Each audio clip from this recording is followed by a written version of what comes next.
Hello guys, for today's vlog, gumawa ako ng shawarma. Ganito yan siya guys. Bibilot ng ganyan, tapos ilalagay natin sa loob ng oven. So gagawa ako ng sauce, at saka na ilalagay sa loob ng shawarma pagkatapos. So ayun guys, gumawa ako ng sauce. Nilagyan ko siya ng yogurt, tapos ito, tahina. At naglagay ako ng black pepper. Lagyan natin ng konting asin. Tapos, pipigaan din natin ng lemon. Yan. Asin lang natin tong ating lemon. Ito, i-ano na natin dito. Kasi ilalagay din natin to sa loob ng shawarma. Lalagyan din siya ng isang bawang. Lalagyan natin dito. Ayan.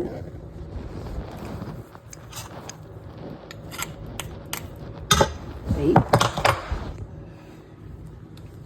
Tapos, lalagyan naman natin to ng isang kutsarang sumak. Hindi ko alam kung anong English dito. Pero ang tawag sa kanila sumak. Ayan. Haluin lang natin to. Tsaka ito. Lapag ko lang yung phone, okay?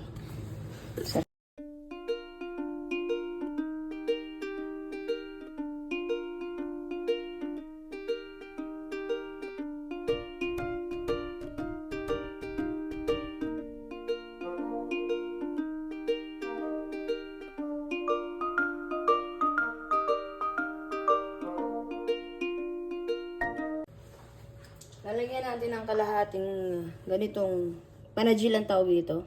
Kalahating basong tubig lang. Hindi pala baso, panajil.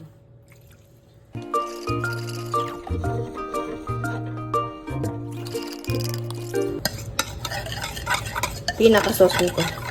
Shawarma. Tapos, okay na tayo dito. Haluin naman natin to. Sasama natin to sa karne. Pinaka-palaman siya. Lagyan ko siya ng, nag-slice ako ng sibuyas. Tapos, naglagay ako ng freshly, kusbara, bagdunes, ang tawag dyan dito. Ewan ko kung sa English tama yun, sinabi ko. Ayan. Ganyan lang yan siya, guys.